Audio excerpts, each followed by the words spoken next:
Welcome to another edition of the Business Brains and the Bottom Line podcast. My name is Paul Delegro, and my guest today is Andrei Mincov. He's the founder and CEO of the Trademark Factory. Welcome to the show, Andrei. Hey, Paul. Thanks for having me. Excited to be on your show. Yeah, thanks for being on. So I love, one thing I know about podcasts, people love a good story, right? And so when I read your bio, I was like, this guy's a pretty cool guy. So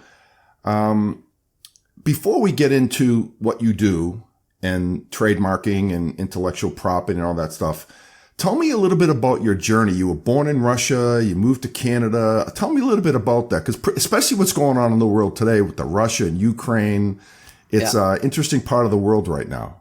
It is. And the world is absolutely nuts and crazy and very different from what I thought it was and what a lot of people think it is. And, when you're stuck in one place, your perspective of stuff outside is usually very different from what it is. But you're right. Yeah. I was born in Russia. You can probably hear it in my accent. You can little bit still.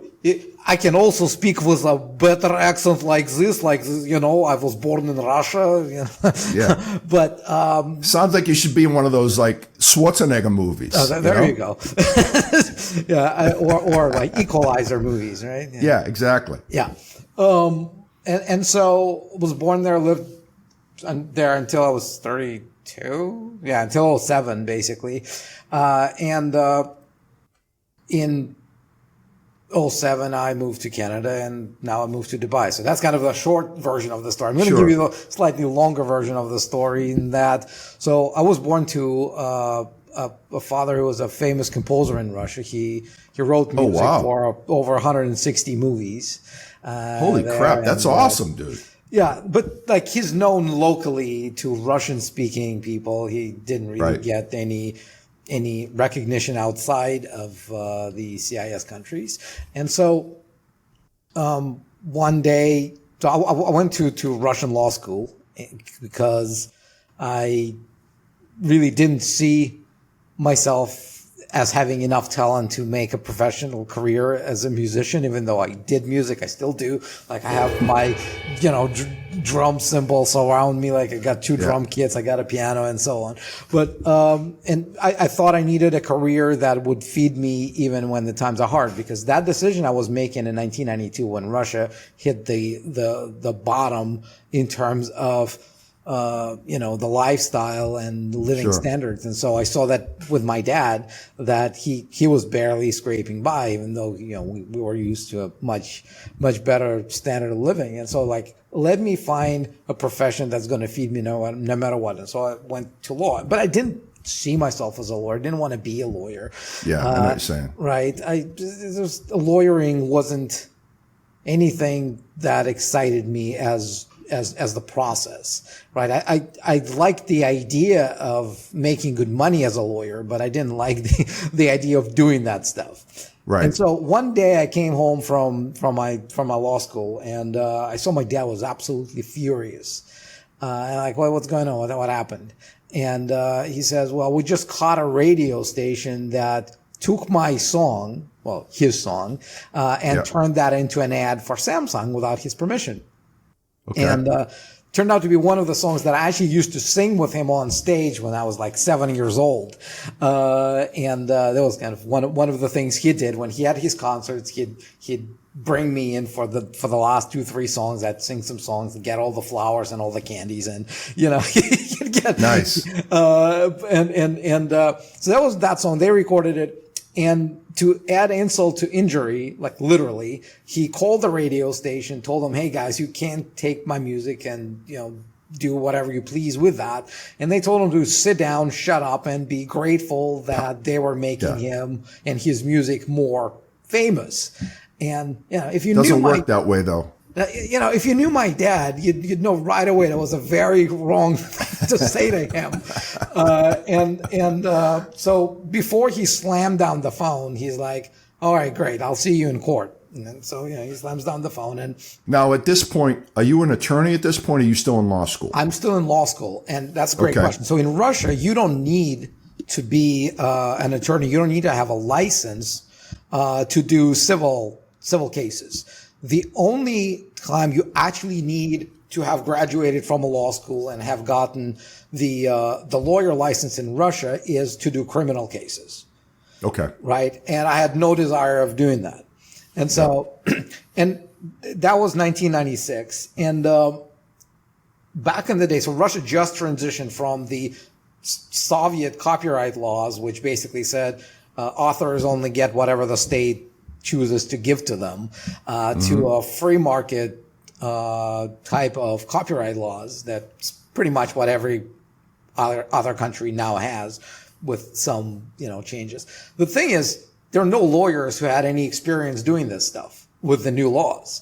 And so he asked me, hey, can you help me with, take those bastards to court? And I'm like, I have no idea about any of this. Like, I didn't study copyright law. I don't understand intellectual property. I don't know civil procedure. I don't know what to do in a courtroom. But I've always admired him, and I've always wanted to gain his approval. Sure. Right. And I've always looked up, and I said, well, if you're okay with me messing this up, I'll gladly do my best and give it a shot. And I said, sure, go ahead. And so, I got the books. Because back in the day, you couldn't just Google how to use your radio station that stole your father's music, because there was no Google, right? Yeah. Wow. Yeah. Believe it or not. And so I had to, find some books and some textbooks and some commentary and this and that. So I went to court and I ripped them apart, and then they bought the judge, and then we lost. That was fun. I remember, so the first hearing, I was there, the other lawyer was there, the second hearing. And you're this young kid at this point. And you're this young kid at this point. Lawyers against me. And so I was sitting in my room. My dad came into the room, and I was reading the decision. Like, it's funny, I've told this story many times, but this is probably one of the most vivid memories that I have of our interactions. Because really that was the biggest pivot in my life, right? So he came into the room and said, he saw me reading that decision, and he's like, so what are you going to do? I don't know, because I did all the right things. I said all the right words, and I'm looking at this idiotic decision that made absolutely no sense. And he says, well, if you're not going to appeal this, you should quit your law school today and find yourself a different profession. Wow. So when he said that, I haven't even considered appealing before he mentioned this. And when he did, I'm like, okay. And so we appealed, we lost the appeal, and then I appealed it to one level below the highest court in the nation, and I won. So it took me, the whole thing took me like 2.5 years. Congrats. Thank you. And in the process, I learned so much of, both IEP and civil procedure that it became my career. It actually became something that I started enjoying. It became something that I became an expert in. It became something that I was passionate in, most importantly.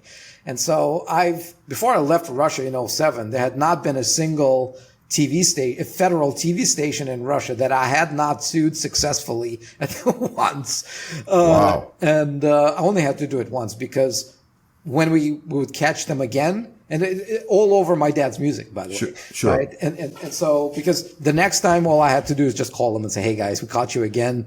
Let's come up with some terms. And then, so I always say, my dad was my first and favorite client.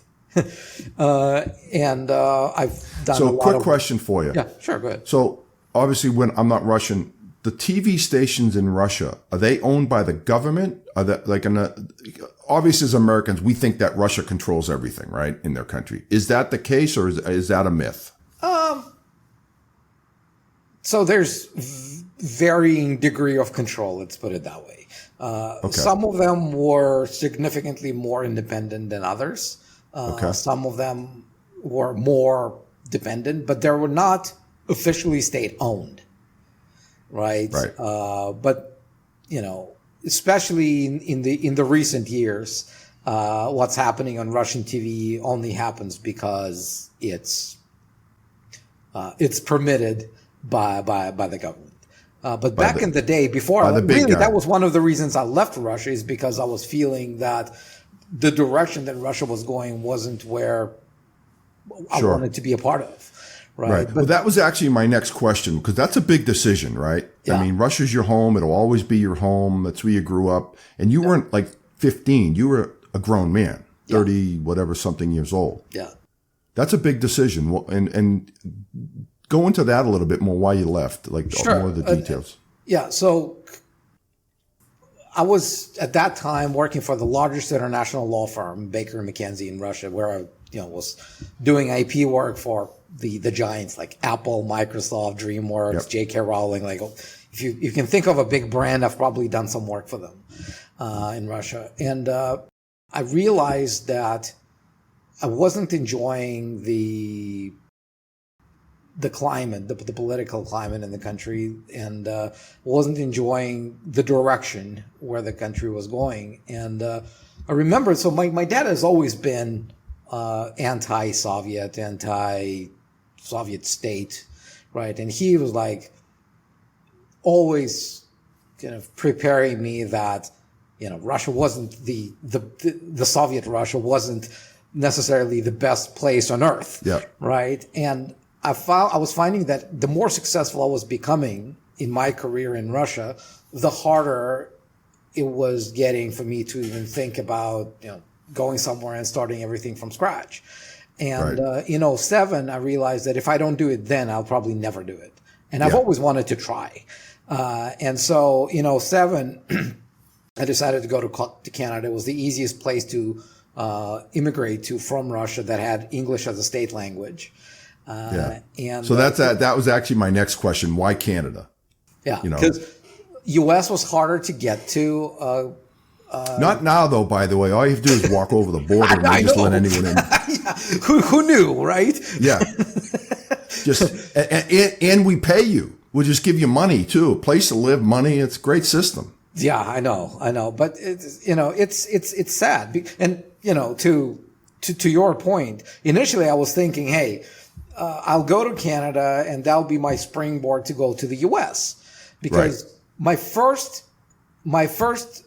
trip outside of Russia was when I was 13 to the U.S. As part of the Russian Soviet American Soviet concerts called Peace Child to promote peace. It was 1989, right? Okay. Just at the last breath of Soviet Union, and when the two countries were trying to figure out how do we not nuke each other and instead become friends. And so there was this big enterprise where we sang some songs about how Russians love their children too, basically. and that was a great thing. I fell in love with the U.S. right away. And so for me, when I went to Canada, I was like, okay, I'll figure out a way to go from Canada to U.S. with that passport. And then what did U.S. do? You guys elected Obama, and I'm like, I just escaped one socialist country, and there's the other. I didn't even at that time I didn't realize how socialist Canada was, because my assumption was, who would want to repeat that experiment? Yeah, you would think these people would learn socialism doesn't work. I don't, I'm not a politician I don't have all the data, but it's failed in every country it's been in. So I don't know what makes people think it's going to work. But the thing is, Canada at that time was doing it very quietly, right? So for those who didn't think politically like I wasn't, I just didn't realize it until much later that, Canada is not trying to be that free market, laissez-faire capitalism country. It was something very different. But Yeah. with the election of Obama, that was pretty vocal. Like all of his policies, all of his slogans. Like I don't necessarily want to be part of that. And so I stayed in Canada and stayed there for Yeah, little known fact that 15 years. people forget. Obama deported like 3 million people. I mean, and this, especially the climate that's going on in the U.S. about the border. Yeah. And how inhumane that is. That guy deported more than any president in history. Huh. I think to this day, I did not know that. Yeah. Interesting. Yeah. He was actually pretty hard on the border. But people tend to forget that now that, Biden's letting everyone in. Yeah. Wow. Yeah. So you never made it to, that was actually what I was wondering if you had ever actually lived in the States at all. I didn't live. I mean, I've visited multiple times. Sure. I've stayed for, multiple times for some time, but I never actually lived in the U.S. Okay, cool. Yeah. So how long do you live in Canada? About 15, 16 years. Yeah. And now you're in Dubai, of all places. I literally had to walk across the border from Canada to U.S. in order to fly to Dubai in 2022 because Canada wouldn't let me fly out. Yeah. So I had my wife drive me to the border with the Washington State. I walked across it with my suitcase, got an Uber, got to Seattle Airport, and flew out to Dubai. And 3 days later, I called her and said, "We're moving." Yeah. Now, your wife is of what nationality? She's Russian too. Okay. Yeah. We had one kid in Russia, and then we moved to Canada and made 2 more. So, and they're all with you in Dubai now, or are they on their own? Yeah, they're nice. They're here. Yeah. Awesome. Great story. So let's shift to the business. I love personal stories. I love people's ethnicity and just what makes them who they are, right? Because this is who you are now, right? Mm-hmm. But so you got in, you got into this trademarking. You started your own firm. Explain to me like why you did it, and what are the benefits of being a trademark IP lawyer, and what you can bring to the table for your customers. Sure. Well, it was kind of a combination of, so when I moved to Canada, I had to go back to law school and spent another 3.5 years doing that. Then got my license and very quickly discovered that no Canadian firm wanted to hire me as a lawyer. Because you were Russian, do you think? I don't know why. I've agonized over this enough to at some point say to myself, I'm done trying to psychoanalyze why it didn't happen. It just didn't happen. Let's move on. But you remember Rambo 1 scene at the end. Yeah, and I see behind you. Is that Stallone behind you? That's Stallone behind me. Yeah. Okay. So that's my hero. I've probably watched every one of his movies a dozen times. But me too. Well, for me, it's The Godfather. I'm of Italian descent. I've watched The Godfather at least 50 times. I think I could repeat that movie, So in Rambo 1, at the end of the film, there's a scene in the ammo store, and he goes, back in Vietnam, they trusted me with $1 million equipment, and here I can't find a job parking cars. Right. I remember. I know exactly that scene. Yeah. Like that's exactly how I felt when I sent out all those resumes, told them that I finished my Canadian law school, top of the class, and have the courses, and top 10 in the remaining ones, and zilch, not even one interview. Really? And I'm like, okay, now what? And the now what moment for me was me getting a hold of Rob Kiyosaki's Rich Dad, Poor Dad. So I read that book, and I'm like, I should probably be able to start something on my own and be successful. And if I can't, maybe I should go back to Russia and just be a lawyer. And so little did I know that my success as a business owner, as the owner of the firm, would have very little to do with my knowledge and experience as a lawyer. But back in the day, I thought, well, I'm a good lawyer. I know a lot of stuff. I can help a lot of people. And so I started my firm, and next thing I know is like, there's something missing here. Customers. customers, like Clients. they're not lining up for whatever reason. I was used to having clients come to me, right? Whether it's my dad or the law firm that gave me all the work, I never had to chase work. And here I found myself like looking at my inbox and realizing that nothing's going to happen until I do something about it. And so I started, reading books, going to seminars, webinars, trying to figure out how do you actually get customers? How do you attract clients? Yeah, I'm in sales, so I know exactly what I can relate. How do you make people want what it is that you have to sell? Especially if you're some Russian dude who just came over to Canada with zero local credibility. How do you make those North Americans, want to choose you over some existing law firm? The locals, right? And I was sitting there, and my answer to that was, I have to come up with something that nobody else does, and something that appeals to them because it's,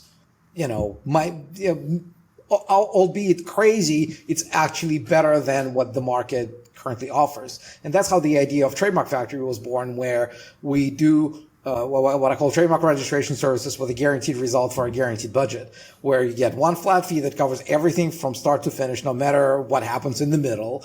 And if we don't give you the result that you pay for, which is your trademark getting registered, you get all your money back. Right. Wow. That's ballsy right there, man. Putting your money where your mouth is, right? And so I promised to tell you a story yesterday when we had our pre-call that it has something to do with Dallas, right? Okay. And so here's that story. That was 2013, and this is when I came up with this idea. And in 2013, they had the International Trademark Association meeting in Dallas. And that would have been my first International Trademark Association meeting. It's like, if you can imagine a room with 10,000 trademark attorneys from around the world, that's what it is. Like literally 10,500 that year. And I was so scared to go there without having something crazy, that I came up with this. I launched the website 2 days before I flew to Dallas, right? The Trademark Factory website. And I went there and I spoke personally, like one-on-one, probably 300-400 people. And every single one of them told me I was nuts.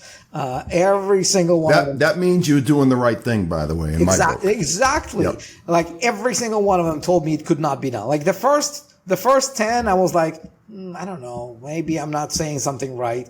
But when everyone kept telling me, well, what if you have an office action? What if the trademark examiner, does something stupid and denies your trademark, and you have to put all this work? Like, why would you give them the money back? And I listen to that and I nod, and in my head, I'm like, perfect. That's exactly what I need to build the business before they catch up. Sure. Right? Well, that's a great point, because what you're doing is you're telling your clients, I'm willing to take the risk with you. Yep. Right? You're putting your neck on the line versus, I hate to say it, Andrei, but like a typical attorney that just wants to get paid. Yep. Right? I don't raise a finger unless you start giving me cash. Mm-hmm. In brown envelopes, by the way, like they do in the movies, So you start the firm, everyone tells you you're crazy, you get it rolling. How do you get your first client? I don't know where he found us.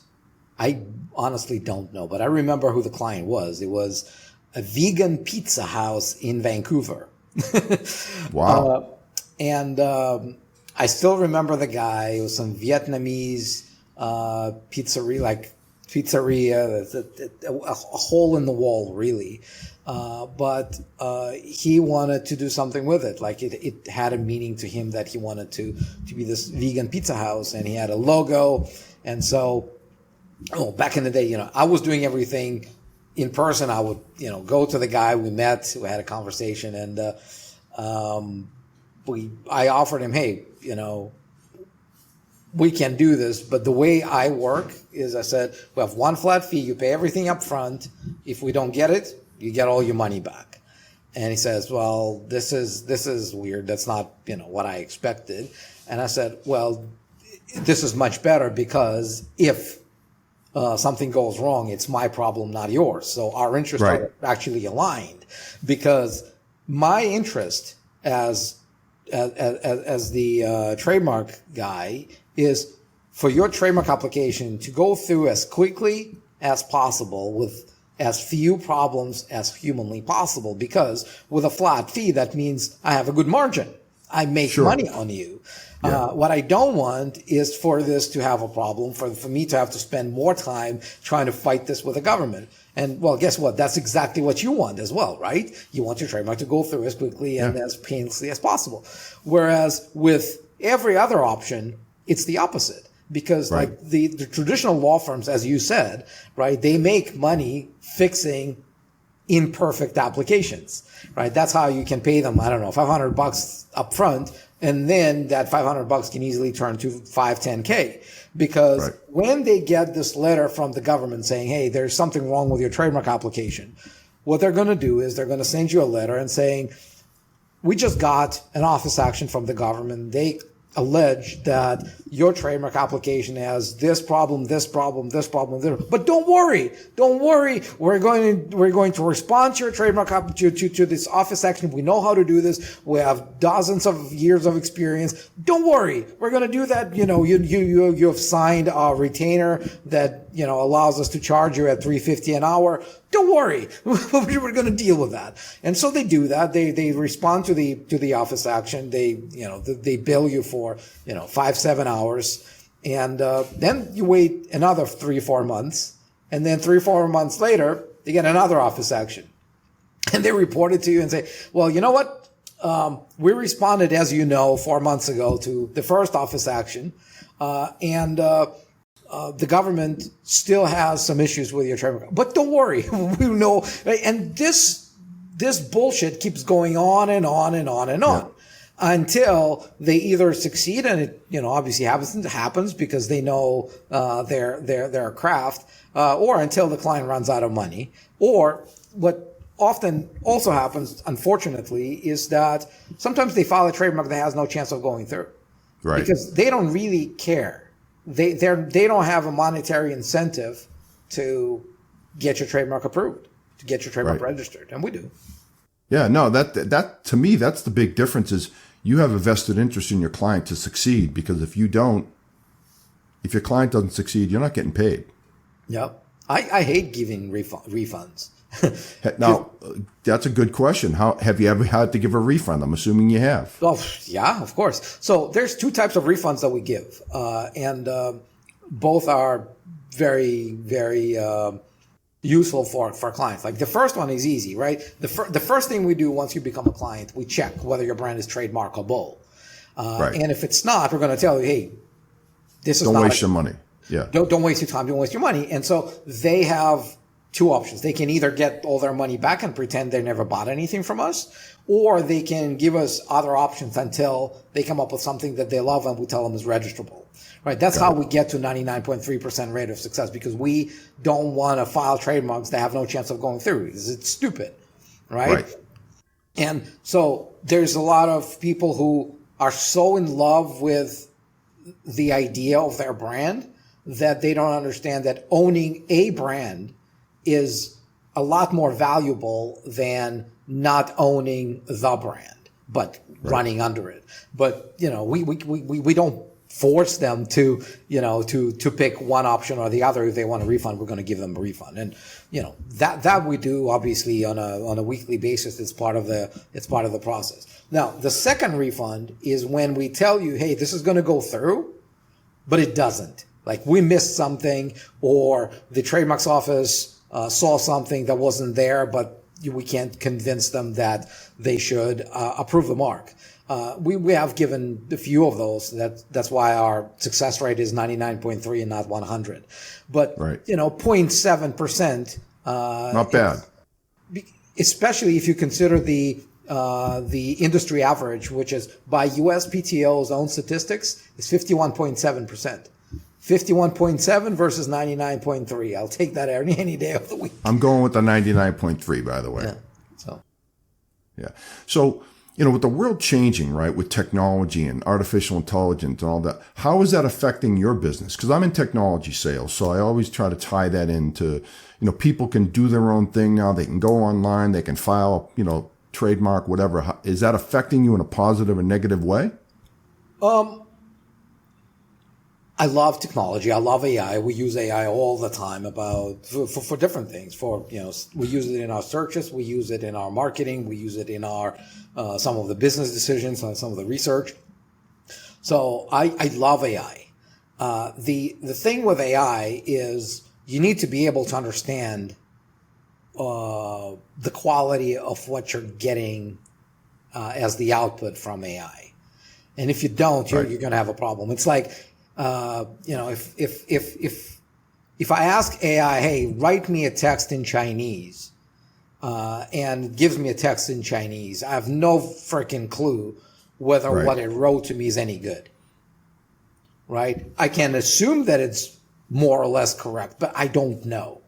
Right? And with trademarks, the problem is that it's a long process. It takes about 1.5 years in the US, about 4 years in Canada now. And so you don't know whether what you are filing is any good until they tell you. So with AI, if you can evaluate the quality of what you're getting, that's fine. That's good. Because sometimes you see that, hey, you didn't actually give me what I wanted. It had to be this or this, right? And then you can tweak your prompts and get a better answer. But if you don't know how to evaluate that, you're going to go with the first thing it's going to spit out at you, and then you're going to learn, 9 months later that what you filed is just garbage. So AI is an amazingly powerful tool, but only if you know how to use it. Right. I kind of refer to it as the Barry, the attorney for O.J. Simpson. Was it the Barry Scheck, garbage in, garbage out? Right. Yeah. If you don't supply good information on the front end, the back end information not going to be that good either. Yeah, and that's the thing, because AI is doing an amazingly good job at a lot of things. Yeah, I use it all the time. I just and so I'm not someone who says don't use AI. Use AI, but don't rely on AI to be 100% right 100% of the time. No, you gotta double check. I use ChatGPT when I need some questions, and I've got to read what they tell me, because sometimes I got to change it. It's not perfect. So but that's only because you can read and understand what it gives you. Yeah, because you have some context, right? But if you say, hey, prepare me a draft trademark application for this brand, and it spits something at you, how do you know if it's right? How do you know if it selected the specimen of use that's going to be acceptable? How do you know if your list of goods and services is correct? Like, there's so many subtle details about a trademark application that most people never think about, that it's just, So where is most of your business? Canada at this point? US and Canada. Yeah, so we do some business in other countries. We filed some trademarks in other countries, but U.S. and Canada is probably like 97%. Yeah. And now you live in Dubai right now. Do you have offices in the U.S. or Canada, or like how can you do business there? It doesn't matter. No, it's all virtual. Like we have a team of 30 people, give or take. Everyone's virtual. There are people in the U.S., there are people in Canada, there are people in the Philippines, there are people in Serbia. We're literally all over the world, nice. And works really well. It sounds like you really enjoy what you do. That's nice. One thing I didn't ask you is, why'd you move to Dubai?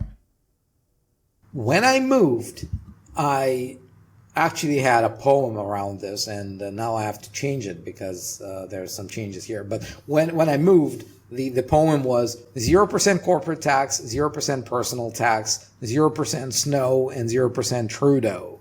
Right. And that was true until last year when they introduced the 9% corporate tax, which... How about income tax over there? So personal... Still at 0? Personal 0. The corporate is at 9, which pisses me off a little bit.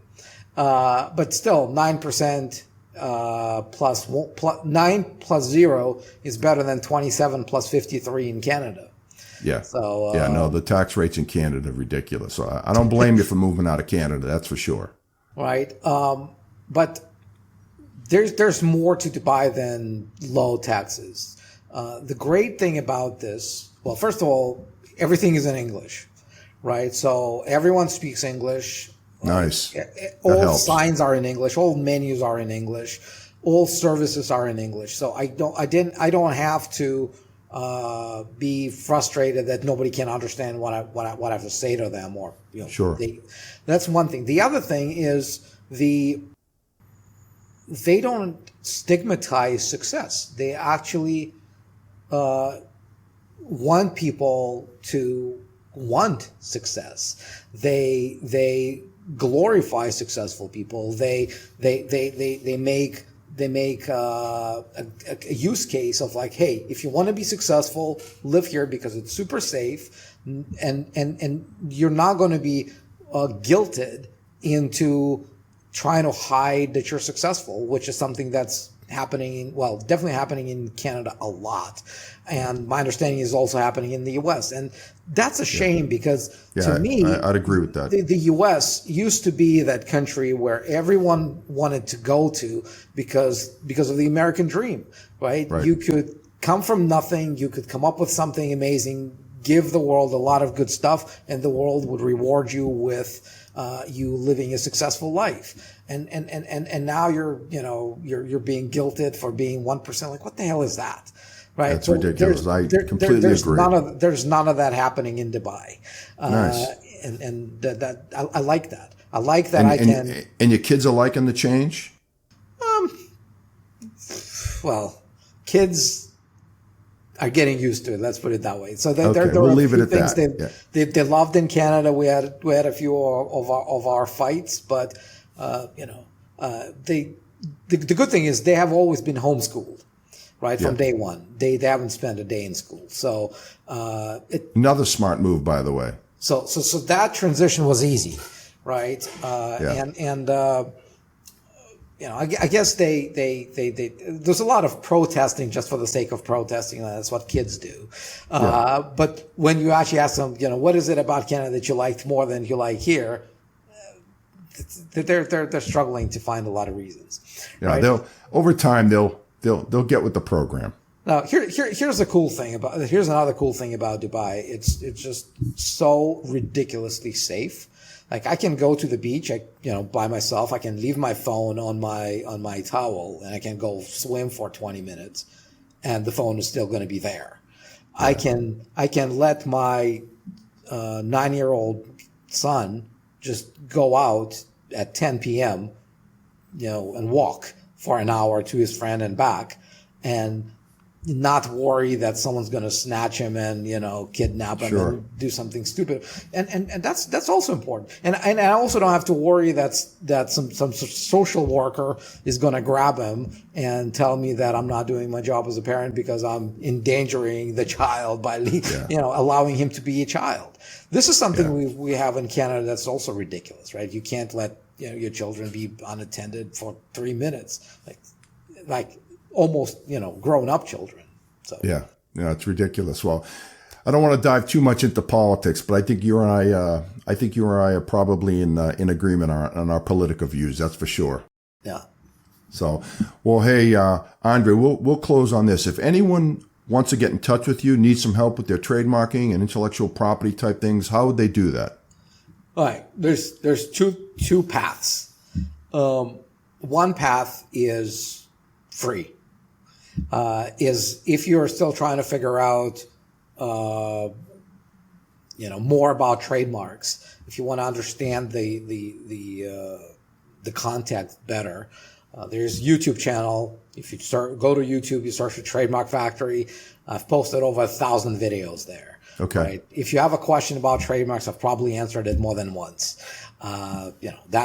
That's really easy. You can do it on your own time and learn whatever it is that you need to learn about trademarks. If you know that you're an entrepreneur, you're a business owner, you have a brand that you want to protect, and by the way, without a trademark, you don't have a brand. you have a name, an image, or a phrase that you want to be your brand, but it doesn't become your brand until you can legally stop others from using your brand to sell their products and services. At that very moment, when you can show them a piece of paper and says, this is mine, you can't do that, only then it becomes a brand, your brand. Right. And so if you're that business owner who is ready to explore whether your brand is trademarkable, whether you want to see if we're a good fit for you to trademark your brand, you can go to trademarkfactory.com, and there's a big button there that's going to say, hey, request your free call with a strategy advisor, and that's exactly what it does. You can request a free call with one of our guys, and their role is not just to sell you our services, but primarily to help you figure out what, when, where, and why, and how you should be trademarking, if at all. Because not every business needs a trademark, not every brand needs a trademark, and usually we have more things that we can trademark than we have the budget for. Sure. Right? I've yet to meet a client with an unlimited budget. And so, even though even the big ones, like the Apples of the world, they still have a limited budget, right? Yeah. So it all boils down to priorities. What do you start with? Where do you start with? Right? Is it the name? Is it the logo? Is it a tagline? Is it your country? Is it maybe Canada? Is it US? Is it EU? Is it Australia? I don't know. And that's why you get on that call, and the strategy advisor's role is to listen to you and understand your story, understand where you're coming from, and figure out, like, if this was my business, here's what I would have done. This is what I would get started with. And they'll share that with you. That costs you nothing. And they'll tell you how much it will be for you to do it with us. And if you want to do it, we'll do it with a flat fee and a money-back guarantee. Awesome. Well, and on that note, Andrei, this was great. Really enjoyed having you on. You're a fun guy. I really enjoyed your story of, from Russia to Canada to Dubai, and I think the audience out there is really gonna enjoy this. Thanks for having me. I enjoyed being on the show, and I hope the audience found some value in it as well. Oh, I'm sure they will. Well, that's a wrap for another edition of the Business Brains and the Bottom Line podcast. Until next time, I'm Paul Delegro, your host.